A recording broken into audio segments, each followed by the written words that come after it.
Slacktail Squad, assemble.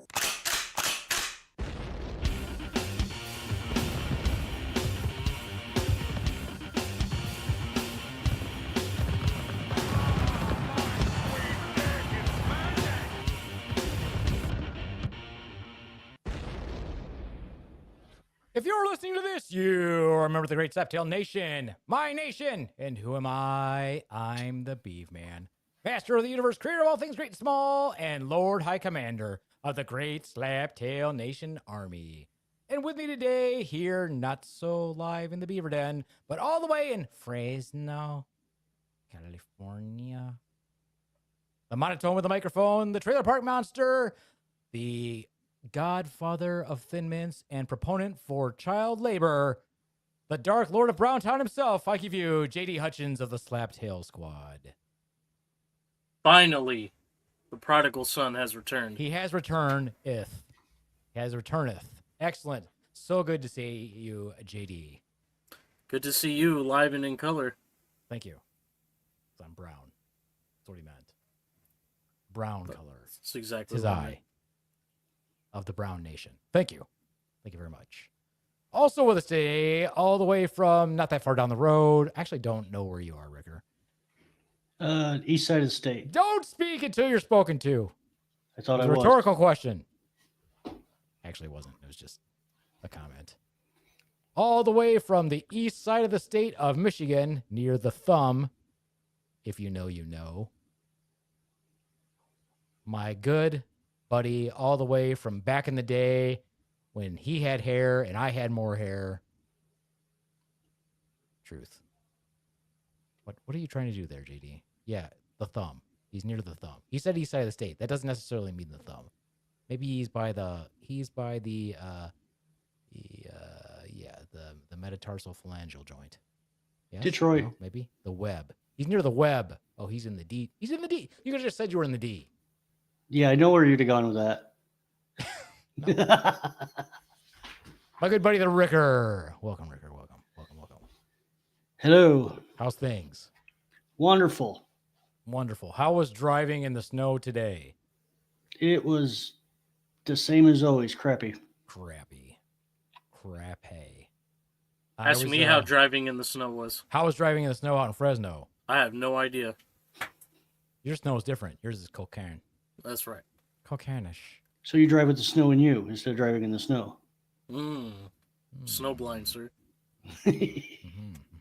How many ladies of the night / day / afternoon / morning hit on you today on your way to work? Or you weren't on the way to work, right? When you went to get the children? Hit on me? None. None of them offered. None of them said, "Hey, $5 or nothing." I saw a lot of them dropping their kids off, though. Yeah. Yeah.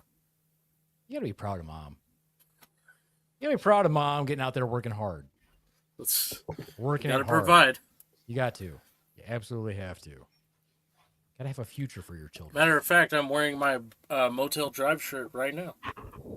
I can't see underneath her titties. What does that say? Oh, there we go. Fresno. It says Fresno. Heated pools, free hand jobs, free burials, Wi-Fi in all room. Does that say free burial? Yeah. Okay. People are dying to stay here. Excellent. Oh, it's Burial 13 apparel. Yes, sir. Excellent. Shout out to them. You know, there's a really cool shirt that I really want that's Burial 13, but I really only want it so I can jerk off to it. Is it the titty shirt? It's the one with the nun. The titty shirt. Yeah, the titty shirt. That's a good. It's a classic. Why do we want to see nuns dressed hot? Why do we want to see hot nuns getting converted doing bad things? Because we're blasphemous. Is that what it is? I think so. Why is it if a chick is dressed as a demon and you put her next to a chick who's dressed as an angel? Oh, let me rephrase that. Let me ask it as a question. Which would you prefer? Let's go up to Hollywood Squares, up to the Ricker. Which would you prefer? A hot chick dressed as a demon or the hot chick's twin dressed as an angel? Is both an option? No. You get one. Lame. Going demon. Going demon? Excellent. JD, I think it goes without saying. I'm sure I know your answer. Well, actually, maybe I don't. Maybe you're feeling that if you go with the angel, then it's your own secret victory. Let's find out though. I think you're right. I think for me it'd be the angel because then it's like I'm corrupting the light, which you know I'm all about. Same reason I'm attracted to Amish girls. Smoking doinks in the Amish.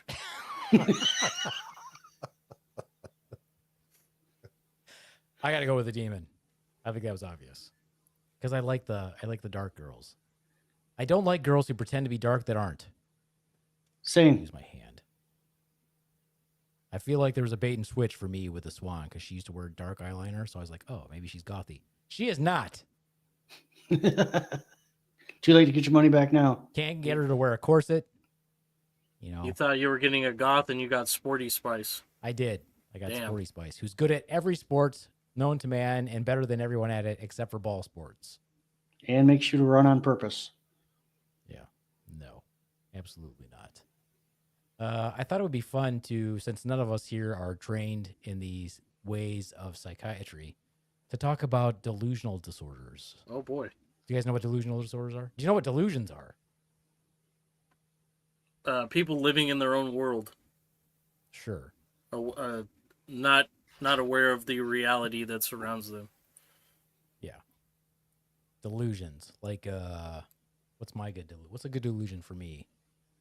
No, I pretty much hate myself. I can't think of anything that I'm delusional about. The biggest example I can think of is our sitting president, Cheeto in charge, thinking that he's a great leader. What? Or about all the people who believe that he's a great leader, they're also delusional? Yes, Yes. his No minions. way. The delusional army. Yeah. Thankfully, they're not.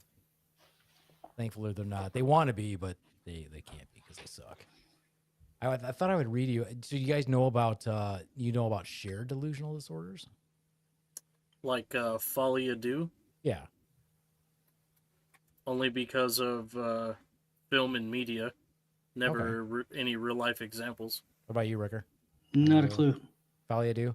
So folie à deux is a term that means a shared delusional disorder. The do part meaning two. If it's folie à trois, it's three. Folie à Okay. familial, it's... Of course, I don't speak French. If I said it this way. Was there folie à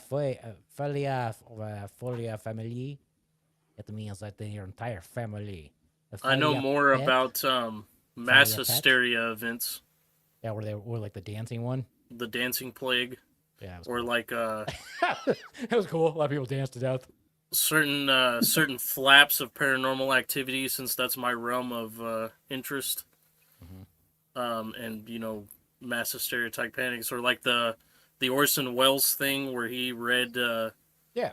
Yeah. War of the War of the Worlds. War of Worlds over the air, and people went out and shot water towers because they thought it was realistic. Well, people killed themselves too. Supposedly. Dove We out of don't- buildings. We don't know. I don't know if that's true or if that was actually just shit that they made up. I don't know if that's It true. just sounds like damn good writing to me. They made us read that in school. We never did War of the Worlds, but we did the Time Traveler. I don't know that one. What's the time It's travel about? Is it about traveling through time? it's the one that they briefly mention in that movie Ransom, where there's like those people living underground, and Mole people? they every now and then they reach up and pick off one of the above grounders, and no one really knows what's going on, and it's like they travel. Basically, what happens? They travel too far into the future, and it's like super dystopian and awful, Like and now? they kind of get, yeah, pretty much, It's super and they- dystopian. They have an and they idiot kind in of get charge. stuck there. Food costs too much. The world's on fire. Random floods occur because some idiot opens up the water mains. Sounds like some great fiction. Yeah, doesn't it? Sounds totally unrealistic. Nothing like that would happen now. I was thinking about, there's just people, I think that there are people who are really susceptible to delusions. Well, that's why I could never be a psychiatric provider, because sometimes people will tell me stories and I like conspiracies and I like off the wall shit. So when people tell me stuff, I'm like, yeah, that could happen. I can see where that would happen. You just feeding the delusion. Yeah. I know where you're coming from.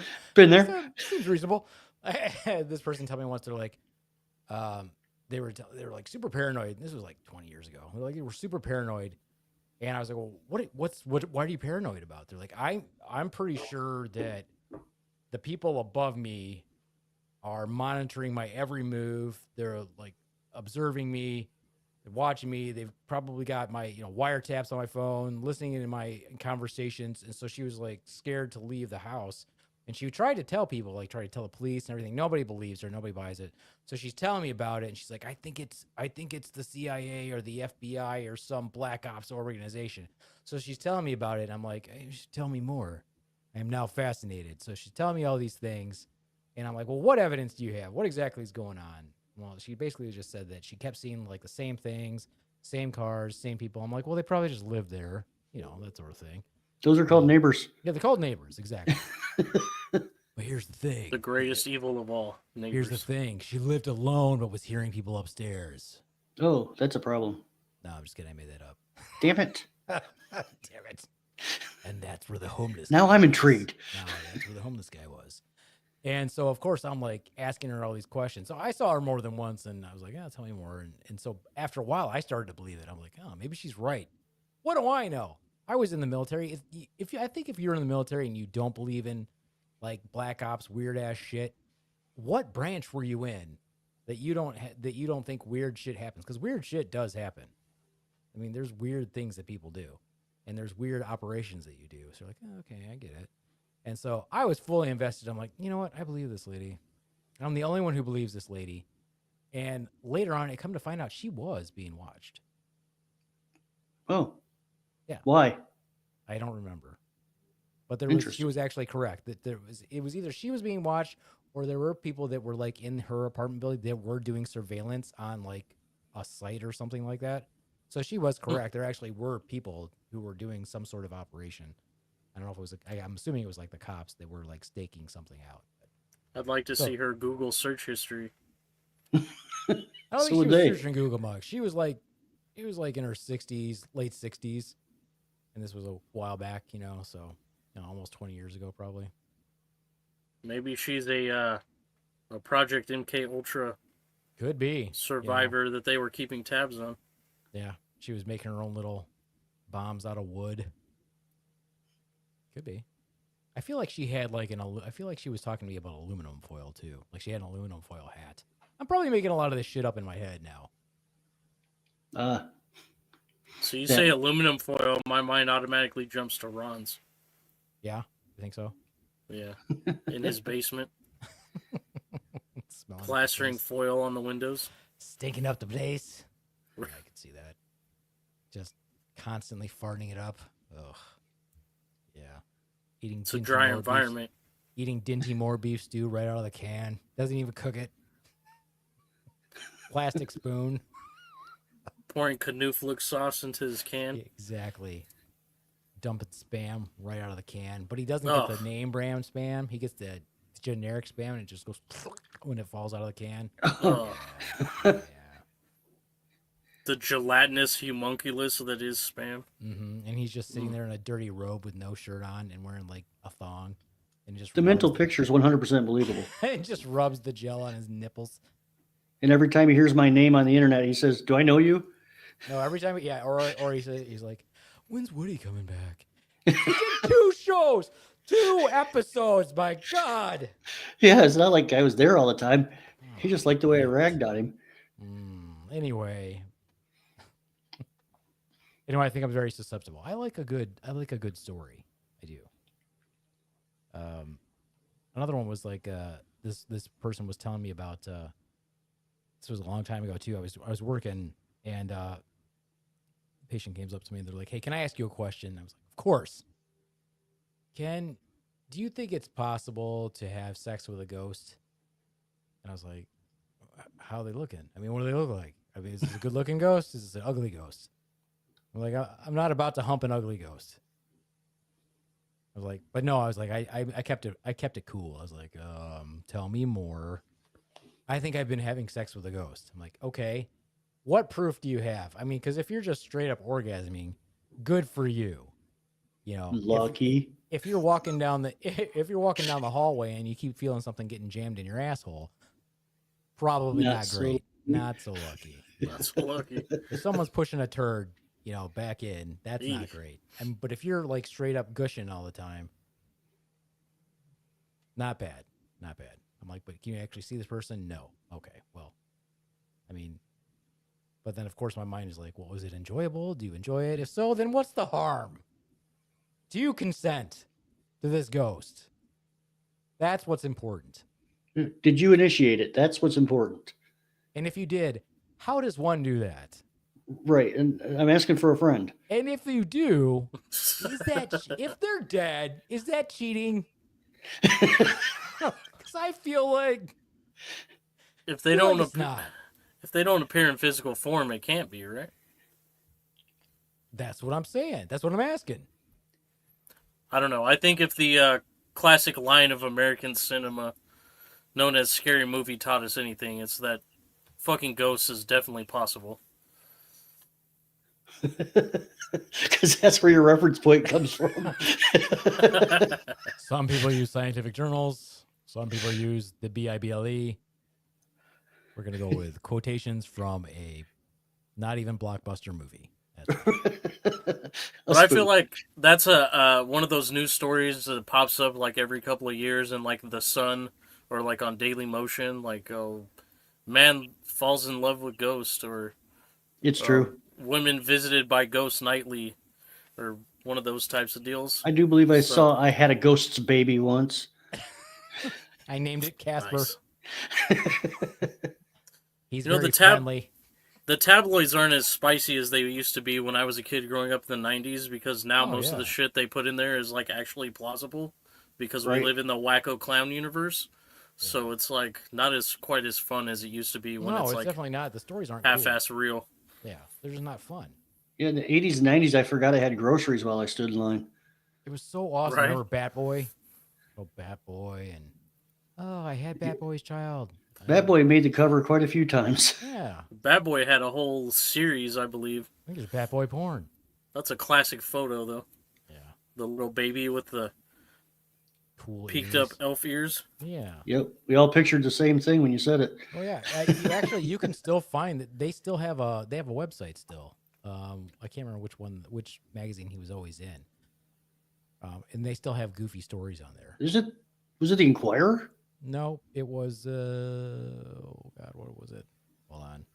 Please hold. Bat Boy. Because you can still find him.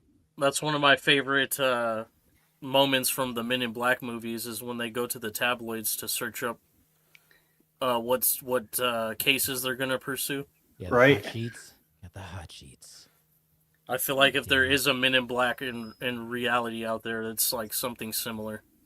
It's something hidden right in front of us. Yeah, what was it called?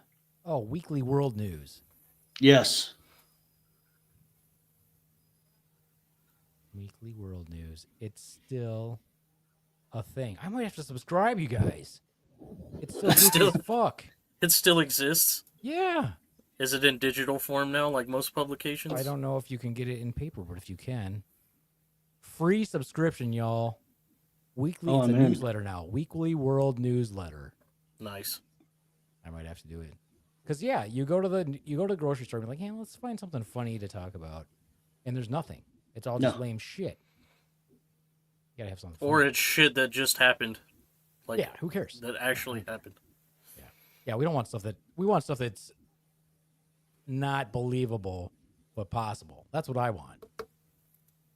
Anyway, I thought I would read you guys a couple of highly unusual cases of folie à deux. Here's the thing: is the DSM-5, which is the Diagnostic Statistical Manual of Mental Disorders, doesn't have folie à deux in it. So I don't know if there's a newer version that does. The only thing it has is delusional disorder. And you have What to was figure that out title that you just made up? the Diagnostic and Statistical Manual of Mental Disorders. Sure, that's a real thing. Yeah, I mean, it's a real thing. Occasionally, I do say stuff that is actually true. I try not to do it often. That sounds like governmental alphabet soup to me. I'd read it and come down with half of them. It'd be a long read, man. There's a lot. There's a lot there. It's like WebMD on steroids. Right. I I was writing a joke about that. About how here's a funny thing that people do, and I'll make it into a joke, but people actually tell me this. I'll say, okay, all right, well, this is what your diagnosis is. This is how I would treat it. We'll use something really simple like flu, influenza. So we're going to treat that with Tamiflu or oseltamivir. It's an antiviral medication. You take it twice a day for 5 days. And I'm not kidding you. People will say this to me. Well, my wife took that and she got really sick. I'm like, well, I don't think we're going to have a problem because you're not blood related, right?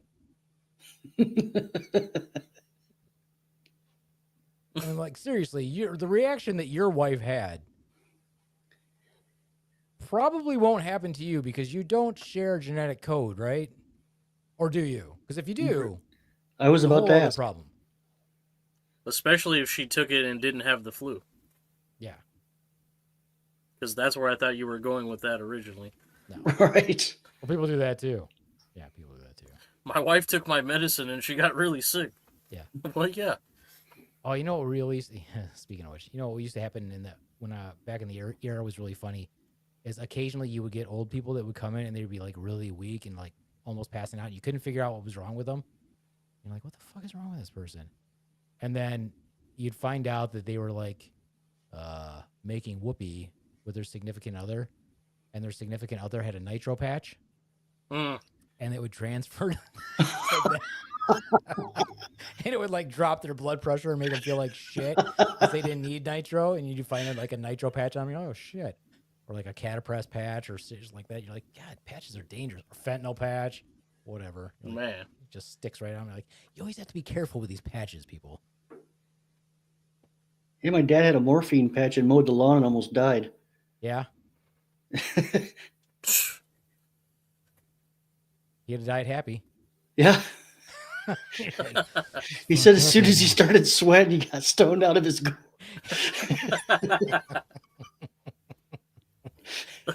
It's a true story. I didn't make that up. No, I totally believe you. I totally believe because people would do that. Or like you'd get people, and God bless them, they would come in and they're like, same thing. You would actually get in the habit, because you learn it from the other nurses and the techs and stuff. You're like, always check the old people when they come in, check their skin, because you never know. Or you'll get in there and they'll have like 4 nitro patches on because they didn't take their other ones off. And there's still some medicine in there. So like they never said, they'll look at the directions, like, the directions never said to take the patch off. It said just to replace patch every 3 days. Well, replace means take the old one off and put a new one on. I'm pretty sure my dad used to smoke with the nicotine patch on, but that's fairly people common. That is common. They'll chew in their nicotine patch. Get the most out of it. Nicotine, my old friend. If it wasn't for straight black coffee and Marlboro cigarettes, my dad would never eat. Speaking of which, I've had to be I'm supposed to have surgery this week, and I have to drink a gallon of water every day. A gallon? They're finally taking that stick out of your ass, huh? They are. Well, no, they're just going around it. I insist that it stays in. If they pull it out, would you like my personality more? No. Probably not. We don't know. We've never seen it without. I would be less angry. And then what's the benefit of that? Well, we definitely couldn't do this podcast anymore. That's for sure. For sure. No. Yeah. I depend on you to go as dark as possible at all times. Yeah. What do we want me to be? Happy go lucky? Unless we have a personality swap and then Swan becomes the dark one and Swan is pretty fucking dark, actually. You become the Manic Minute. Yeah. I don't think I can do that.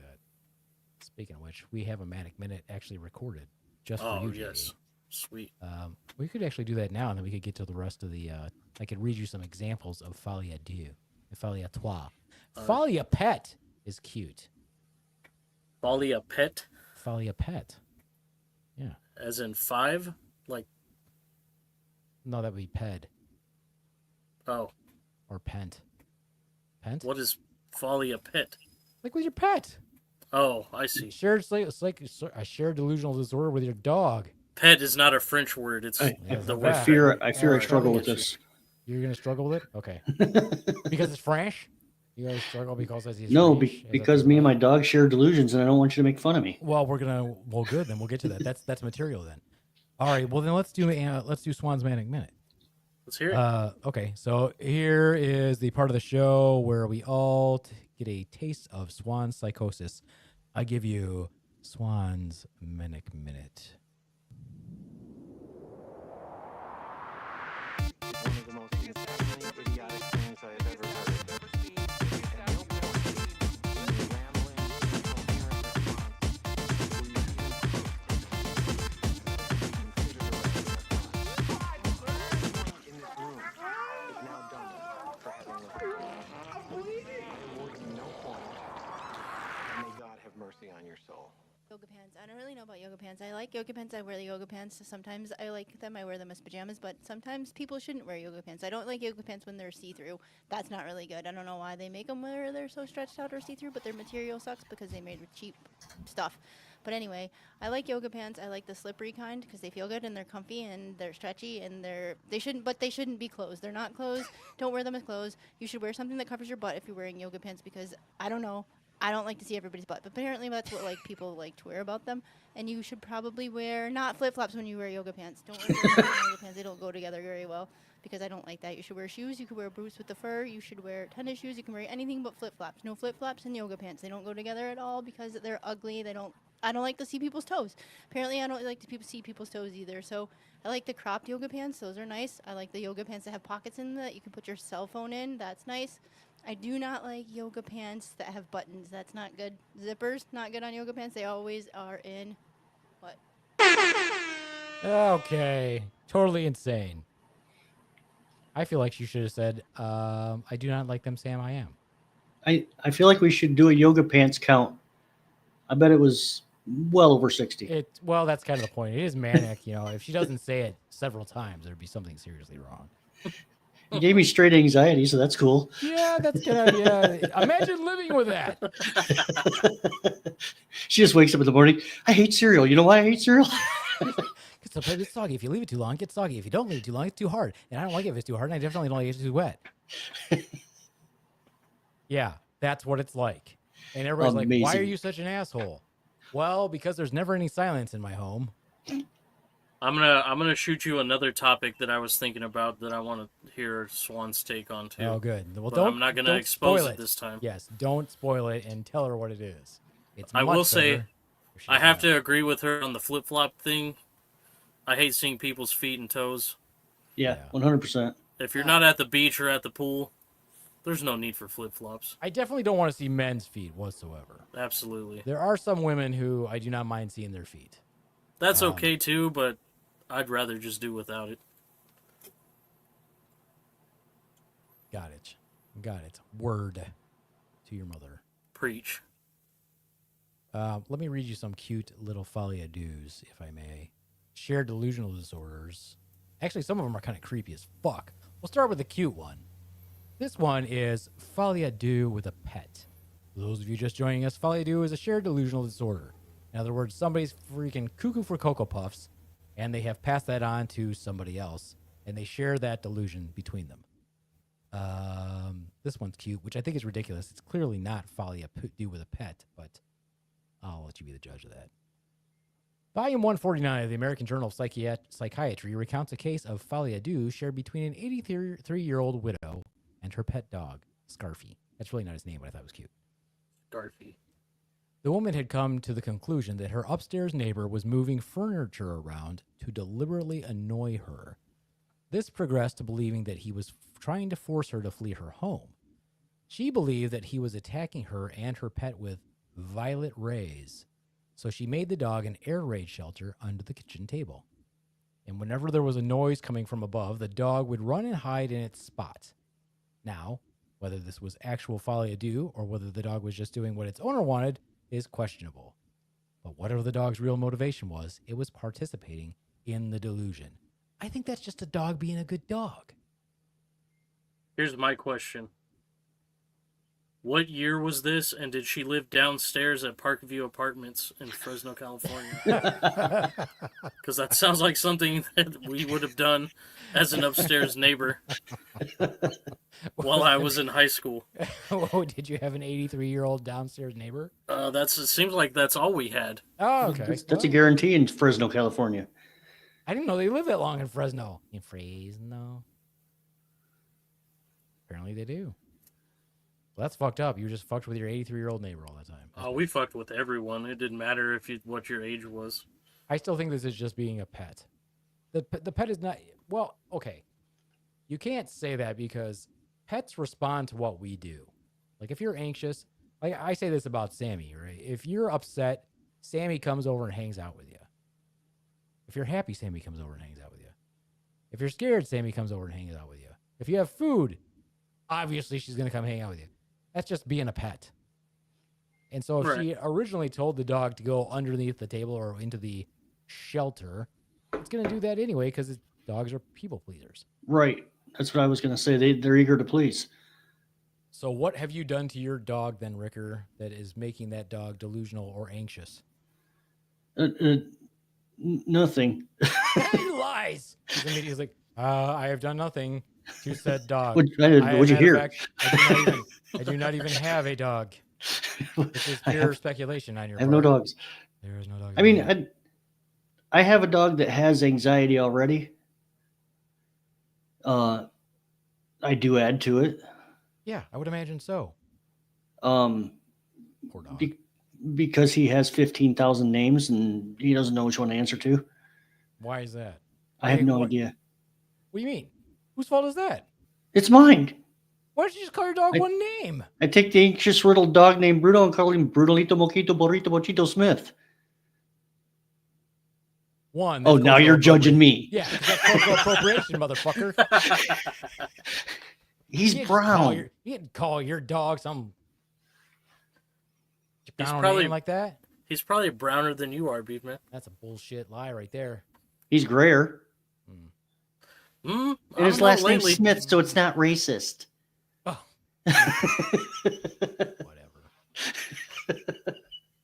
Whatever. No, but I do the whole talking for the dog thing. Okay.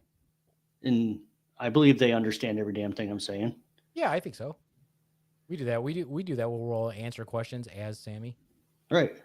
Yeah, we do that all the time. I'm not saying that it's perfectly normal. Bruno's got an accent when he answers you me. Saying it's not? Wait a minute. Are you saying that's not normal? Are you being No, sarcastic? I'm saying I do that as well, so I get it. Okay, all right. Do you do a voice when you do it? I don't wish to disclose that at this time. Yes, you do.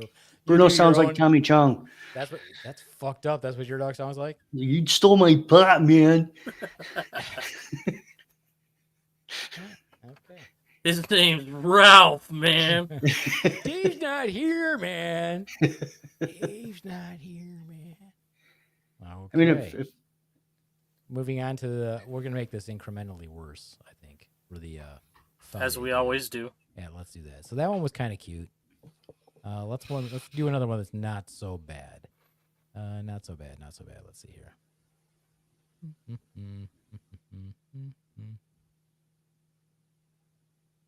Okay, this one's not so bad.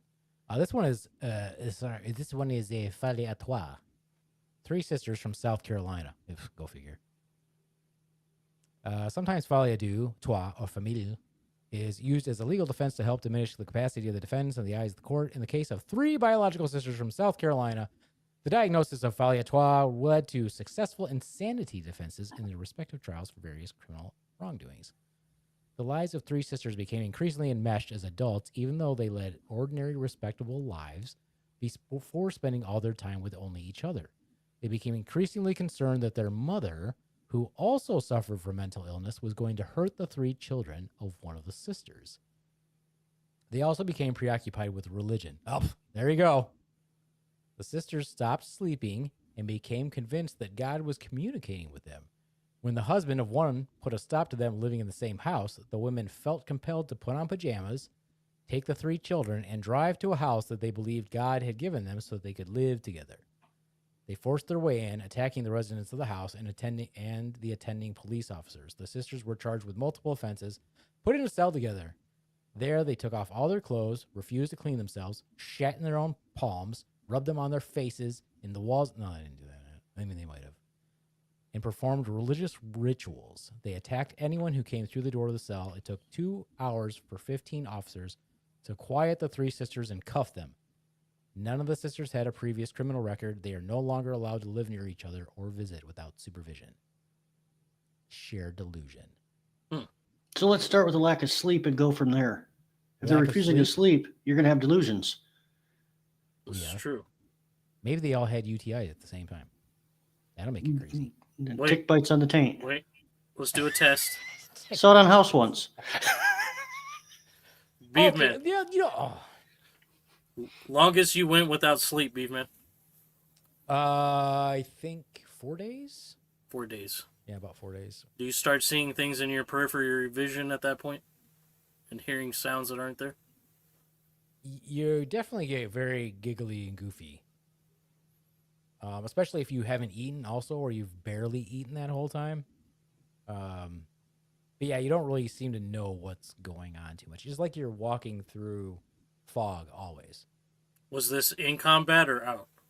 It was in the military. Yeah. Ricker, you? Oh, probably no more than 24 hours. I was driving though, and I started to see shadows in the fog, like people walking across a highway. Slam on the brakes. Yeah. That's So, comforting. That's super comforting. my longest streak was 2 days. And this was during a time where I was playing a lot of Grand Theft Auto.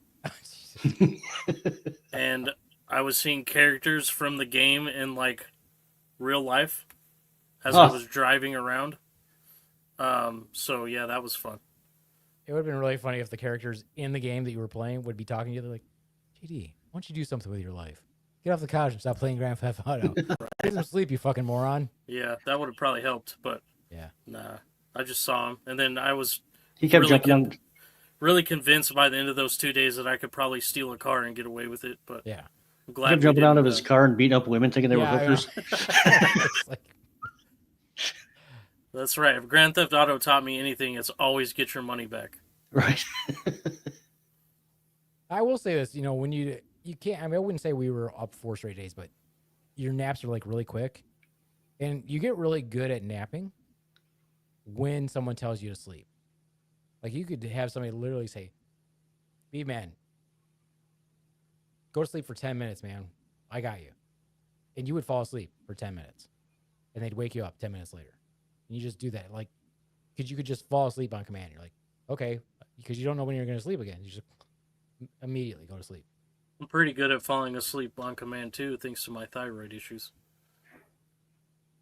Thyroid issues.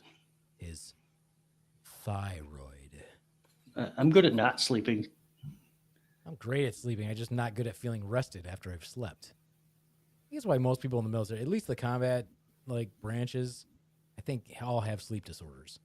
Because you sleep every chance you get. If there's an opportunity to sleep, you sleep. Because you So don't know what when you're going to is- sleep again. What is the correlation of being younger and being able to stay up for hours on end? Is there like a...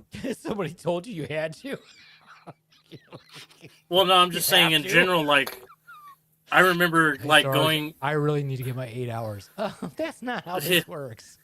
No, I'm just saying, when I was younger, we stayed up for days on end just because we could. Oh, sure. Yeah. And now, like, if I wanted to, I probably couldn't even make 24 hours. Oh, God, I wouldn't want to. Like, some of the stuff we do, and I always say that it's not the time that I spend doing things. It's that next morning where I'm like, fuck. But really, I could wake up at any time and be like, fuck. Because my body just always wants to sleep. That's what the problem with having a sleep disorder is. In my case, it just always wants to sleep. I'm never like awake. I never wake up and go, God damn, I feel awesome. That never happens. Yeah. But like a lot of the mics I go to, open mics to get, reps in cities where I want to go, like Grand Rapids, start at 9 or 9:30. And I'm like, fuck, I'm old. I don't feel. I'm like, but I just love to sleep. I'm just like, oh, I just want to be asleep. And of course, when I get there, I'm having fun and everything, and I don't want to leave, but I'm like, fuck, I got to drive an hour back, and then I got to get up in the morning to go to work. So You It does want suck. to go to Grand Rapids? yeah, I love Grand Rapids. My boys in Okay. Grand Rapids. There's great comedy. There's great places to do comedy. There's great comedians in Grand Rapids. It's a fun place to go do comedy. Yeah, I like Grand Rapids. Shout out to feel Grand like- Rapids. I feel like that would be me saying like, I want to go to Bakersfield. I feel like Bakersfield feels that way about Fresno. Oh, Bakersfield hates Fresno. That's no doubt. Everybody hates Fresno. No Well, offense, yeah. Fresno listeners. We kind of make I it love easy. you. I like you guys. I can't wait to go there and have someone break my car window. It's like I took Christy to go see Dusty Slay on Valentine's Day. Our first stand-up comedy experience live, Did he and kill? he probably spent like the first 20 minutes just capping on Fresno. That's a great idea. To go to I was Fresno like- and pick on Fresno. Yes, this is great. Because everything he said was true and fucking hilarious. So like, it's one of those things like where, damn, he's talking about us, but At the same he's not wrong. Yeah, but at the same So- time, you got to It protect came from your a place folks, of though, man. love, and that's important. Yeah, that- he was totally like. I "This think is the his greatest thing ever.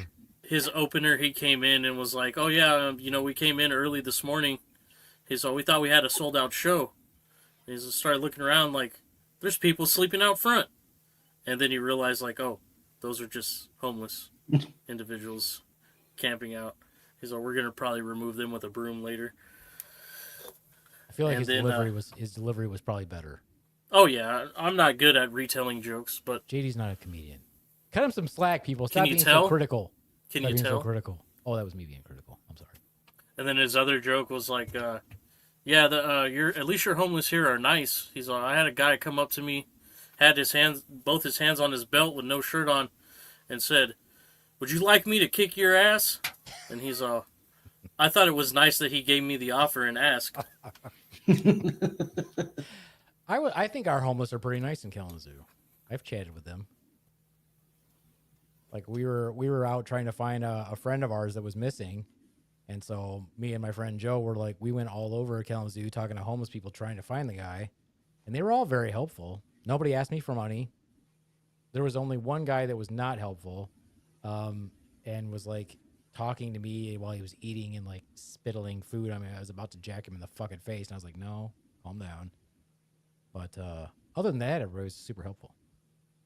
Nobody offered to blow me though. I was kind of mad about that. Wow, that's unfortunate. I know. I'm like, what am I not bringing to the table? Whatever. I So can't walk down to reality- the end of the road of the trailer park without someone asking me for money. So,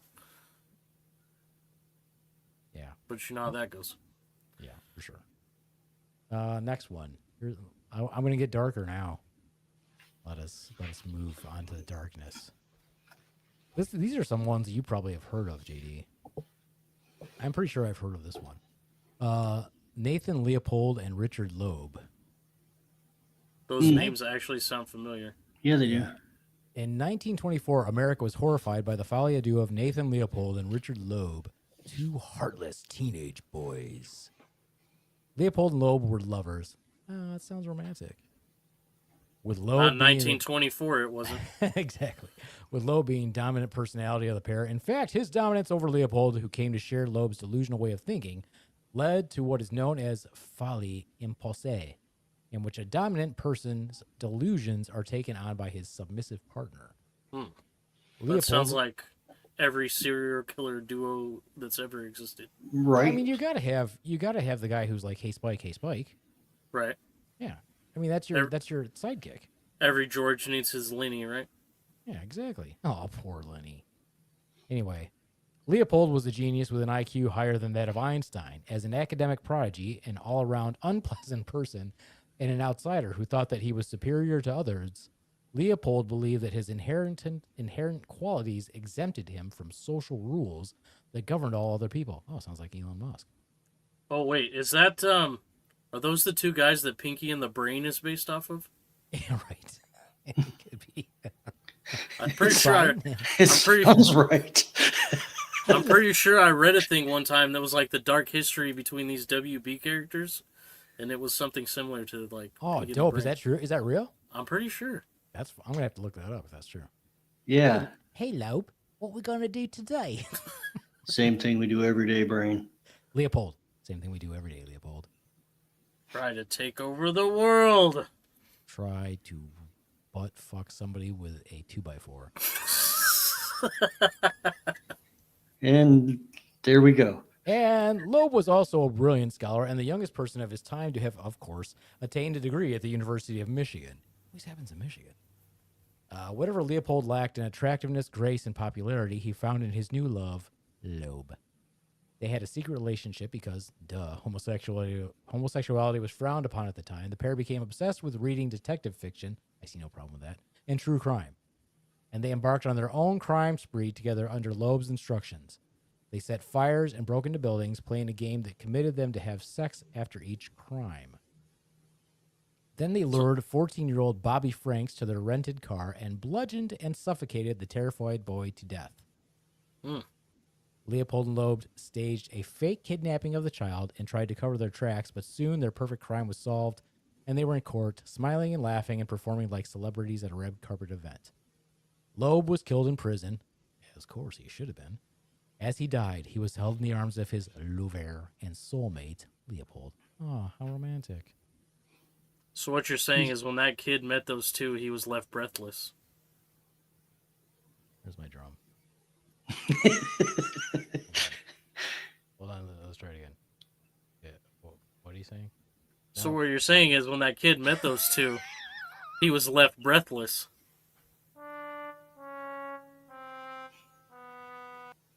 Heyo. Heyo. Okay. Again, is that a shared delusional disorder, or are they just two sickos? They How's sound that like how's that a shared sound like your delusional everyday true crime fans to me. disorder? Yeah, exactly. I don't see the delusion. They just Yeah, did what's what a they shared- did. Well, you have to remember this is not a scientific journal I'm reading. I don't consider that a shared delusional disorder. In my opinion, here's a shared delusional disorder. I suspect that Swan is trying to poison me. Okay, so there's three of us living in the house. Let's say it's me, Baby Swan, and Swan. And I suspect that Swan is poisoning me. And I tell Baby Swan, I think your mom is poisoning me. And she might be poisoning you too. And because I am cuckoo for Cocoa Puffs, and because let's say Baby Swan's like, let's say she's 12, and she sees that I'm truly upset by this, she starts to believe that her mom is trying to poison me. That is a shared delusional disorder. Mm-hmm. So someone who inherently has a mental disorder or behavioral health disorder, me, has this problem. And because I truly believe it, I have convinced my child that that's probable. And so she believes it. That would be a shared delusional disorder. What we just talked about Leopold and Lobos, they're just two sick fucks who wanted to go and like do things because they're clearly sociopaths. Agreed. Yeah, it sounds like They were.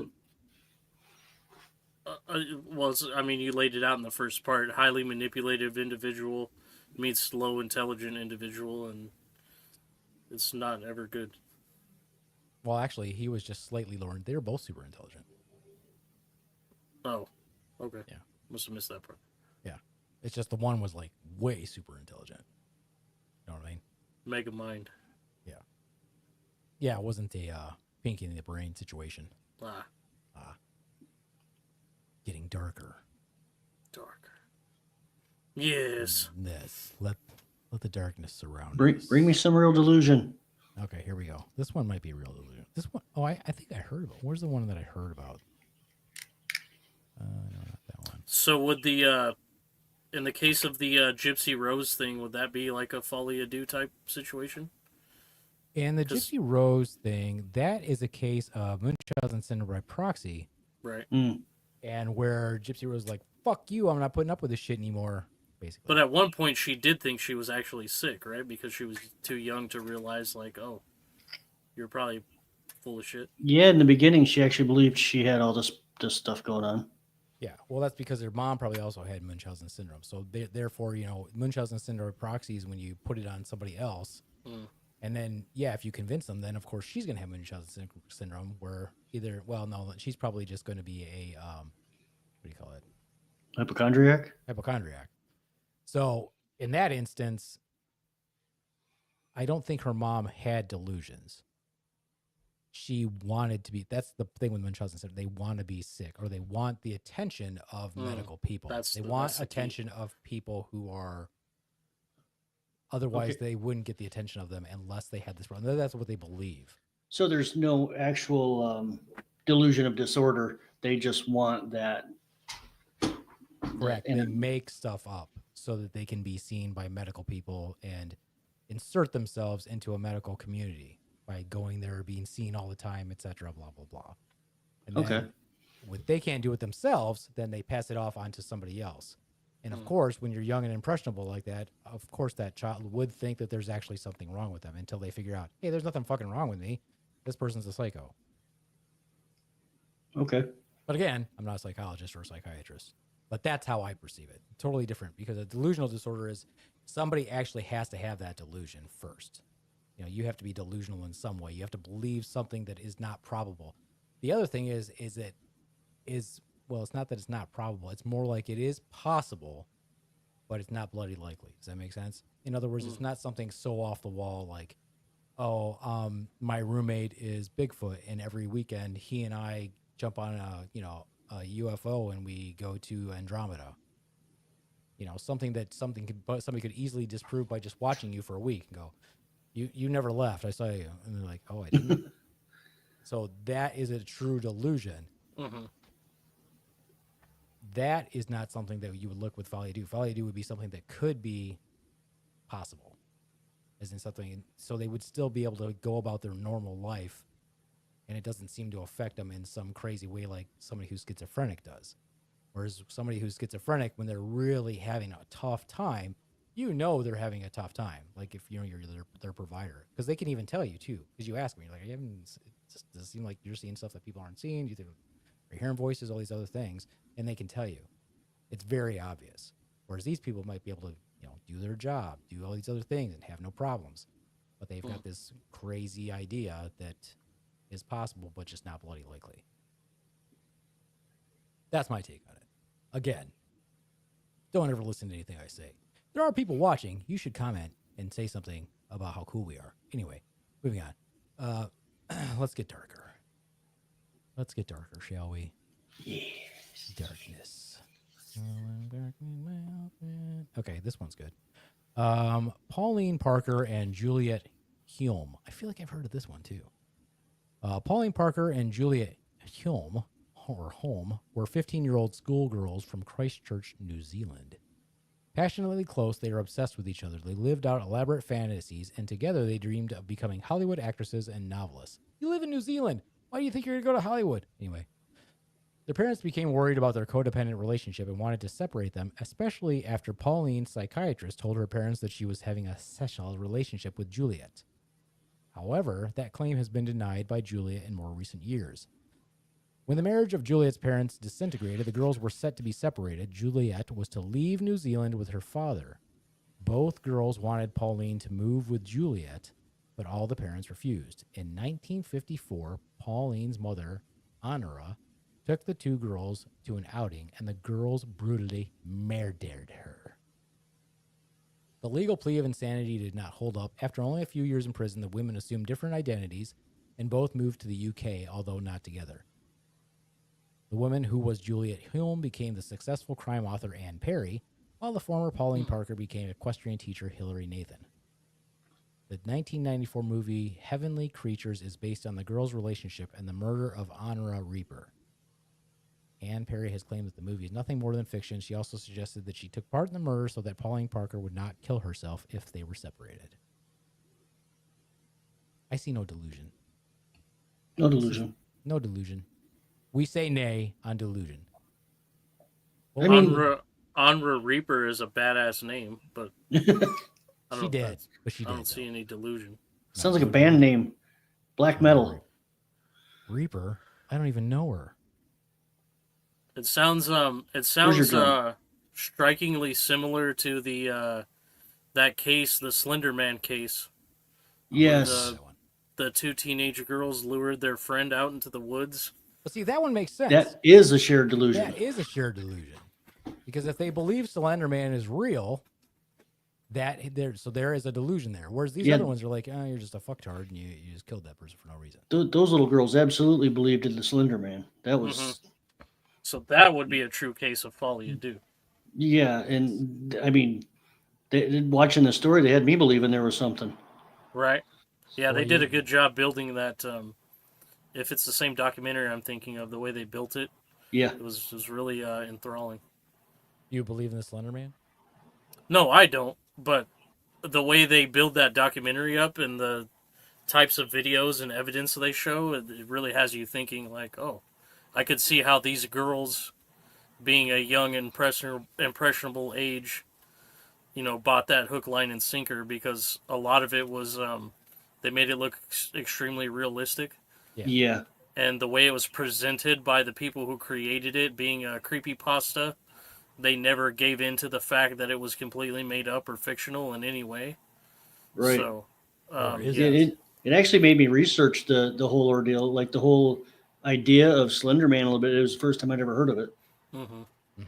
And then, of course, Beef Man, there's a thing that we always talk about where some people say it could be an egregore or a thought form or a tulpa type situation where it didn't necessarily exist to begin with, but since so much energy and like power has been put into it, it may now be something out there.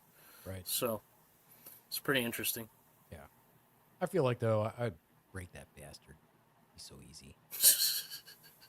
Beat your skinny ass up.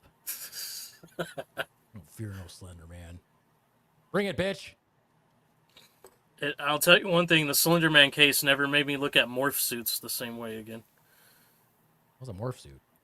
You know those suits that performers wear, and like sometimes they wear them to do like green screen work. Yeah. Those bright green like unitards that cover their entire face and body. Yeah. Yeah, those are morph suits. Ah, like Charlie wears on It's Always Sunny in Philadelphia. Yes, exactly. The Green Man. The Green Man. Green Yeah. Man. They make different colors of them, and the white morph suit looks a lot like Slenderman. I've seen a lot of cool like Halloween costumes and stuff executed Interesting. using the white morph suit. Yeah, I think I do believe in that whole thought form thing, though. I mean, if the Tibetan monks say it's a thing, who are we to question thousands of years of ancient wisdom, right? I mean, Yeah. there's It's part of the several mirror. accounts of being able to think things into happening or want something to happen so bad that it happens. The concept is I there. wish that was true. I'd have the good threesome tulpa. There's a keep lot of thinking, that just in, never happens. There's a lot of that in like self-help guru, type stuff nowadays too. For It's like, threesomes? no, for nice. like I was like, what book is this? like Manifesting. manifesting things. That's that the you word want I was to looking achieve. for. Manifesting let me take a note. Manifesting a threesome. I was having brain fog and could not come up with the word manifesting, so I was trying to make a description of it. It was an epic fail. Failure. Beef Man, your problem is I don't think you have enough power behind your tulpa there. You're going to have to petition the listeners to help you create your thought Jesus, form. man, do you want something he's thinking about to come to life? What is wrong with you? All kinds of terrible things that I think of. That's a good point. That's like the tamest thing that I could possibly think of right there. I had such a disturbing dream the other night, and I woke up refreshed, and I'm not refreshed or tired, but I was like, it's a good dream. It's a good dream. And some of this stuff, I just dream so dark. I'm like, what is wrong with me? I mean, because I'll ask people, I'm like, do you dream about people breaking into your house and you pull your gun out to defend yourself, but you go to pull the trigger and it's like extremely hard to pull the trigger, so you can't pull it, and so you end up just bludgeoning to the death with the end of your pistol. I'm like, no, okay, me either. Me either. I don't have dreams like that. Is that a dream or a fantasy of yours, Beef Man? It always happens that way. I've got the gun, it's loaded, I'm good to go, but instead of being like a 7-pound or 12 or whatever, it's like it literally you can't pull the trigger. And I'm like, what is the deal? So I'm like, well, Buck fever with a pistol. guess I'm just using the other end. See, I don't dream often, but when I do, I dream of weird shit like me being able to fly if I kick my legs back and forth in the air hard enough. Bingo. Uh-huh. Or like the dream of falling and like suddenly waking up right before you hit the ground, or just weird things. You know what happens to me when I dream about flying? This is completely ridiculous. I can do it, but sometimes it's like I lack the power to do it properly, so I can only fly like 2 feet off the ground. And I'm like, come on, let's get some fucking altitude. It's so ridiculous. It's like it's like I'm like, God, I'm a loser in my dreams too. Everything fucking goes wrong. I'm like, I always win. You know, it's not like I die and like stuff. This guy's like Schleprock from the old. I'm like the worst I'm like the worst superhero. I'm like, I can fly, but it's only like 2 feet off the ground. It's terrible. Yeah. I have super strength, but it's only when I'm constipated. You know, something stupid like that. You know what I'm saying? That's amazing. I haven't shit for 5 weeks, but I can lift this boulder. But really, I'd really just like to shit, honestly. Hey, the trade-off is important, though. Yeah. I mean, like when I'd trade it all to be able to have a massive Duke right now. That's all I'm saying. It's about balance. right. I'm off to save the city, but I'm cramping. Oh, like, I'm holding up a building. I'm just like, oh, God, please. Is this fiber ever going to work for me?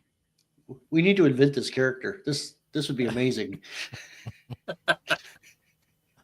Oh, you know what other dream that Constipato. I have this dream. Is always I have this dream all the time. It's terrible.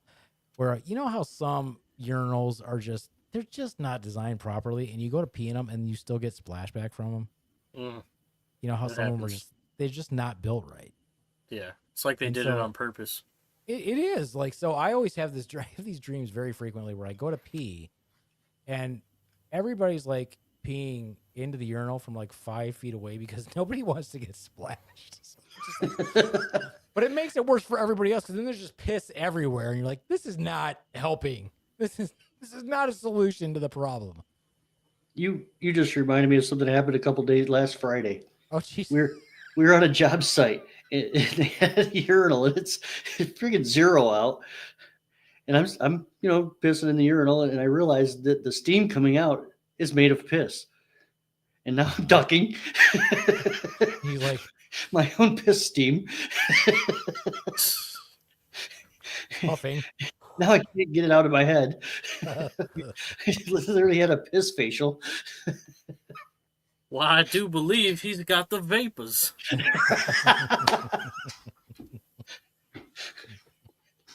I went through a whole thing. I couldn't even stand it. I had to get out of there. There's like a bunch of precipitate on your face. Right.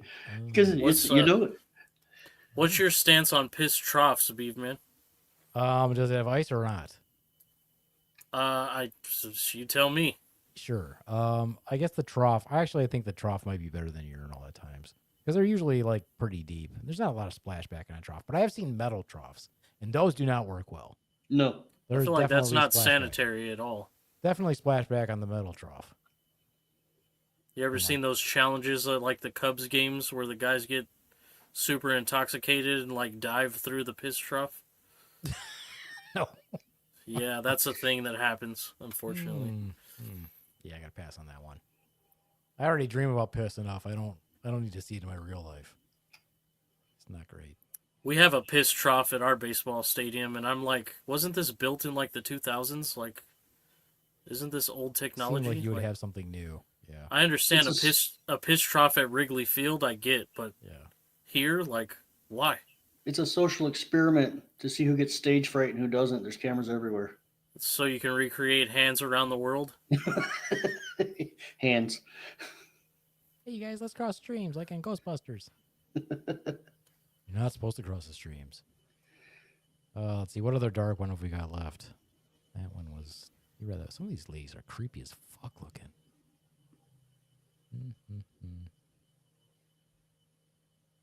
Oh, this one's pretty good. I don't know if this one's a delusion either. Like I said, this is not from a scientific manual, so it's just, examples this person thinks. Christine and Leah Papin.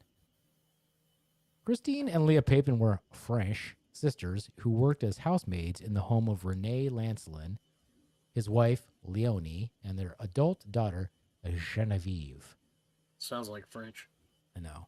Because Rene, I thought was a chick, but it's the guy. It's probably a dude, yeah. It is a dude.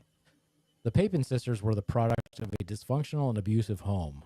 Their father had raped their elder sister, and all three girls had been sent away as children to live with other families. Eventually, they went to orphanages and convents. Sharing a room together and socially isolated, the sisters were quiet and uncomplaining. When Christine was 27 and Leah, the more submissive sister, was 21, the women entered the psychological history books. Dun, dun, dun. During an argument with Leonie Lancelin, remember that's the wife, Christine suddenly changed from a well-behaved cook to a murderous monster. She gouged out Genevieve's Lancelin's eyes with her bare hands. Joining in, Leah followed suit with Madame Lancelin. The pair savagely murdered the mother and daughter, exposing their bodies in a way that indicated a sexual element to the crime. And when Rene Lancelin returned home with his son-in-law, he called the police because he was locked out of the house. The police found the ladies of the house dismembered all over the floor. Fearing that the same fate had befallen the maids, the officers were shocked to find the sisters locked in the room, by some accounts, naked in bed together. Yes. The sisters confessed and were taken into custody. In the years that followed, the sisters were separated and studied. The separation caused Christine especially intense distress. When the women were allowed to meet, it was indicated that they were in a sexual relationship together. Despite the popular opinion that this was the case, a sexual relationship was never proven and was denied by their own doctors. Their defense attorney suggested that their personalities had become so enmeshed that the personality of the submissive sister, Leah, had ceased to exist, and they both shared the paranoid delusions associated with folie à deux. But what's the delusion? That's another one. Give us the delusion. What is the issue? What is the That- problem? Sound like more like a really bad case of Eat the rich? yeah, a little They got money, we don't. It's gouge out the manic rich. depressive disorder. Probably sounds like fuck was a situation of fuck around and find out. It could have been. To me, that feels like a lot of building because you don't just like go straight Mortal Kombat out of nowhere and rip someone's eyes out without like some kind of prior torment or like Consistent abuse. pushing down of the rage. Yeah, because if you think about it, let's say me and my older brother were close, and we were both working for some douchebag, and we'd had that, the end of it was just out of control how assholey they were. And then one day you just snap, and my brother goes after one of them. I'm most likely going to go after the other one. Right. So what's the delusion there? No, there's a delusion there. Clearly, I have a better grip on folie à deux than this person who wrote this. They're fun just stories. A case of going postal, sounds like to me. Yeah. You got to tell us what the delusion was. What delusion did they have? What did they believe was actually going on that led them to share this delusional disorder? Guess we're going to have more in depth. What I'm going to do is I'm going to actually delve into some scientific articles about it, and we'll talk about those. Because if you really think about it, when you talk about stuff like murdering couples, that one you can kind of look and see if there's like a folie à deux there.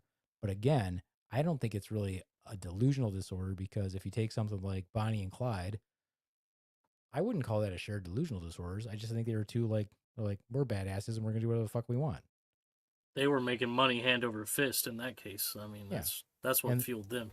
And they were in love, and and they had the press. They had enough press where they're like, we're famous. We're going to do whatever the fuck we want.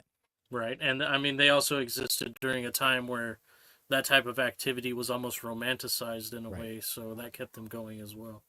And poor Bonnie, she was all fucked up. Walk with a limp, she did. Didn't she get like a 3rd-degree burn or something like that? Yeah, she took some damage. Yeah, she was all jacked up by the end. I'm sure she took some stray lead too. Probably. Yeah. Exciting though. But again, not a delusional disorder in my opinion. I would That's say just a two better psychopaths case. that found each other. Yeah, that's true. I was gonna say Fred and Mary West, but that's almost like the same thing too. I think they were just two really fucked up individuals that happened to find each other. I think there's something innate in like those types of personalities where they can sense each other and like seek each other out. Mm-hmm. It's almost like they Um, smell it. Yeah, it's like the last podcast guys talk about that all the time. It's like the chances of these two types of people meeting at the same place at the same time, it's like there has to be something to where they just knew. Like, I know you're as sick as I am, you know? Yeah, it wasn't like what's his name? What the fuck's his name? Who Henry Lee Lucas and Otis Toole like knew each other Yeah. and like traveled all over the place together. And you're like, how do these two fuckers meet? Or like What? the guys that did the Green River killings. Yeah. Like, Okay. the chances of them having the same MOO for murder is like astronomical. Well, it's kind of crazy. Have you read The Sandman, the comic? No, I have not. There's in The Sandman. There's the guy who's like the main, like the creepiest dude who escapes the realm of dreams. He has like these eyes that are like little teeth. Hmm. He's he wears sunglasses and he's just a serial killer. That's his gig.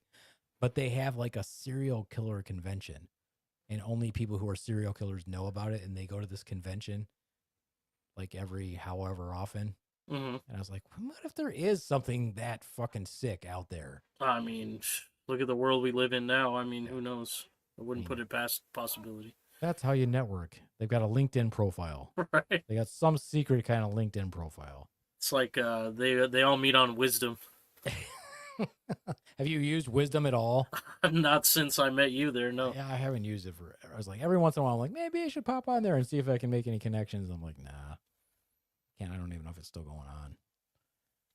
Yeah, I have no idea. Last time I checked into it, the format was completely different. So Last time I looked at it, it was a really long time ago, and it was like all a bunch of religious stuff on there, and yeah, like a lot Kenny of G was on there, and I was like, a lot of like crystal people on the Wisdom Yeah. app. Yeah, telling you about how like you can make your life better if you just positive thinking. I'm like, oh, this is not my thing. right. Power of positive thinking can change your life. I'm like, yeah, I really don't think it can. I mean, I don't think so.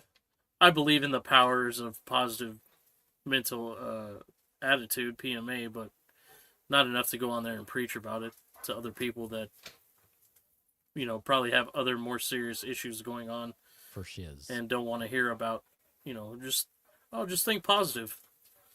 It'll get better. Remove Rick from the stage real quick. Yeah, I don't know. Shout out to Mike Cateo, who's not feeling well tonight, the Nemo. But congrats, he got into another satellite for the World Series of Comedy in Indiana, I think. Awesome. So he's got 2 satellite opportunities, one in Las Vegas, one in, I believe it's Indiana. Shout out Nemo. The Beat Man has not been selected. I hope you feel better from those butt crabs. Yeah, I know. Butt crabs are the worst. How does one get rid of butt crabs? I've never had butt crabs. I couldn't tell you. I feel like there's some sort of tweezing that you have to do.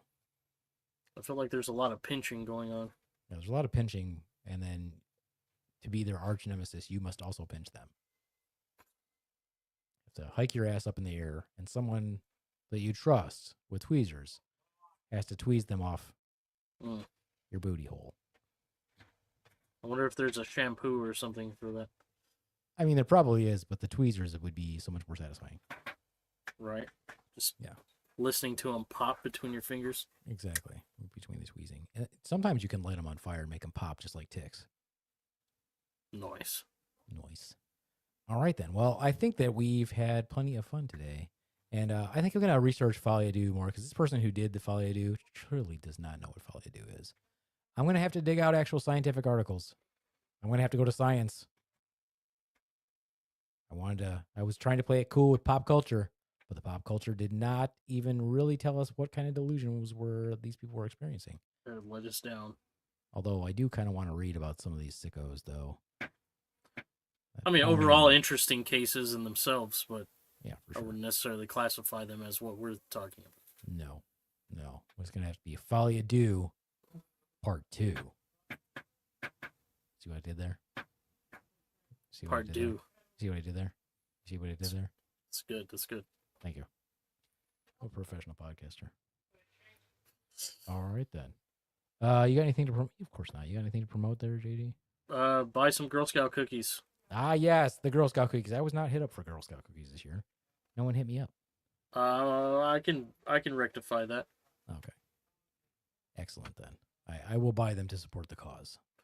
Even though Don't they just only buy them from me. If you're out there listening, if you're out there watching, if you have a local Girl Scout troop, by all means support any of the Girl Scouts in your local area. It all goes to great causes. I know That's a for lie.